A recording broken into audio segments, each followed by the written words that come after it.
Thank you sir. തന്നെ officer on duty ടീമിന്റെ പേരിലും എന്റെ പേരിലും ഒരു വലിയ നന്ദി അറിയിക്കുകയാണ്. ഒരു വലിയ സ്വീകരണം തന്നതിന് ഈ വേദിയിലേക്കും അതേപോലെ തന്നെ സിനിമയ്ക്ക് മൊത്തത്തിലും എല്ലായിടത്തും. So thank you. സിനിമ കാണാത്തവരുണ്ടെങ്കിൽ പെട്ടെന്ന് തന്നെ പോയി കാണുക. നല്ല അഭിപ്രായമാണ്. അതുകൊണ്ട് തന്നെ ഞങ്ങൾക്ക് അത്യാവശ്യം വിശ്വാസത്തോടെ പറയാൻ പറ്റും നിങ്ങളും എൻജോയ് ചെയ്യും എന്നുള്ളത്. So anyway thank you for that. ചോദ്യത്തിന്റെ ഉത്തരം എങ്ങനെയെങ്കിലും EMI അടച്ച് പോയിക്കോട്ടെ എന്നുള്ളതാണ് എൻ്റെ ആഗ്രഹം. പക്ഷെ എനിക്ക് പറയാനുള്ളത് സോക്കോൾഡ് അനിയത്തിപ്രാവ് എന്നുള്ള ഒരു സിനിമ അത് പ്രേക്ഷകരുടെ മനസ്സിലേക്ക് അല്ലെങ്കിൽ ആൾക്കാരുടെ മനസ്സിലേക്ക് ഒരു റൊമാൻറ്റിക് ഇമേജ് തന്നത് ഒരു ആലപ്പുഴക്കാരനാണ്. ഇപ്പോൾ ഓഫീസർ ഓൺ ഡ്യൂട്ടി എന്ന സിനിമയിലൂടെ വേറൊരു പരിവേഷം തന്നത് വേറെ ഒരു 2 ആലപ്പുഴക്കാരാണ് എന്ന് പറയുന്നതിൽ ഒരുപാട് സന്തോഷമുണ്ട്. ജിത്തു അഷ്റഫും അതേപോലെ തന്നെ ഷാഹി കബീർ ഇവർ രണ്ടുപേരും എൻ്റെ നാട്ടുകാരാണ്. പക്ഷെ എന്നിരുന്നാലും എല്ലാം മാറ്റിവെച്ചാലും ഒരു നല്ല സിനിമ, അത് ഏത് തരത്തിലുള്ള സിനിമയാണെങ്കിലും ഒരു നല്ല കഥാപാത്രവും ആ നല്ല സിനിമയും ഏറ്റവും നല്ല രീതിയിൽ പ്രേക്ഷകരിലേക്ക് കൊണ്ടുവരണം എന്നൊരു ആഗ്രഹത്തിന്റെ പുറത്താണ് ഇതാണ്. അതുപോലെ തന്നെ ഷാഹി കബീർ ഡയറക്ടറും അതേപോലെ തന്നെ സ്ക്രിപ്റ്റ് റൈറ്ററുമാണ്. അദ്ദേഹം ഈ സിനിമയുടെ സ്ക്രിപ്റ്റിങ്ങും ചെയ്തിരിക്കുന്ന ഷാഹിയാണ്. അതേപോലെ തന്നെ കണ്ണൂർ സ്ക്വാഡ് പോലുള്ള സിനിമ ചെയ്തിട്ടുള്ള Robbie രാജാണ് officer on ഡ്യൂട്ടിയുടെ camera ചലിപ്പിച്ചിരിക്കുന്നത്.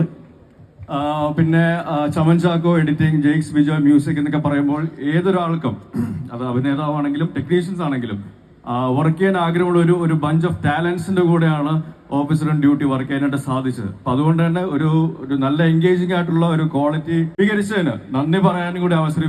And the energy soar high. ഈ ഒരു ജീവിതം, ഈ ഒരു കലാലയ ജീവിതം അതിന്റെ ഏറ്റവും നല്ല രീതിയിൽ എൻജോയ് ചെയ്യുക. ഏറ്റവും നല്ല രീതി എന്ന് പറയുമ്പോൾ അത് മറ്റുള്ളവർക്ക് ഉപദ്രവമാവാത്ത രീതിയിൽ. നമുക്കറിയാം ഈ ഒരു കാലയളവിൽ കുറച്ച് അനിഷ്ട സംഭവങ്ങൾ ഒരുപാട് സംഭവിക്കുന്നുണ്ട്.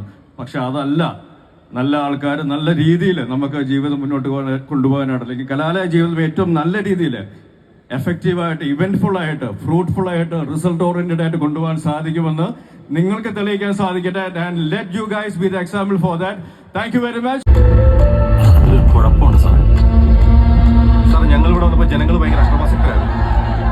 കാര്യം വിളിച്ച് പറഞ്ഞല്ലേ, ഞങ്ങൾക്ക് പരാതി ഒന്നുമില്ല. ഒരു ക്രൈം സീനിൽ നിന്ന് കിട്ടുന്ന തെളിവുകളെ പരസ്പരം കണക്ട് ചെയ്തുണ്ടാക്കുന്ന കഥയാണ് കുറ്റാന്വേഷണം. ഒരു ഫൺ എക്സ്പീരിയൻസ് തന്നെയായിരുന്നു. ചേട്ടൻ നേരത്തെ പറഞ്ഞ പോലെ തന്നെ ചേട്ടൻ ഉൾപ്പെടെ everyone is very experienced. They are ഭയങ്കര എന്താ പറയുക ഇൻസ്പിറേഷൻസ് ആണ് എല്ലാവരും. ടെക്നിക്കൽ ആണെങ്കിലും അതെ ആർട്ടിസ്റ്റ് ആണെങ്കിലും.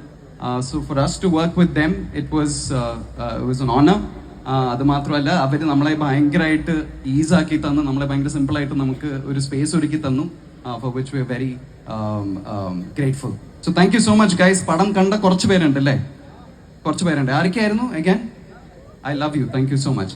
ബാക്കിയുള്ളവര് please go watch the film. Please tell your friends and please let us know what you think. Thank you so much. Thank you.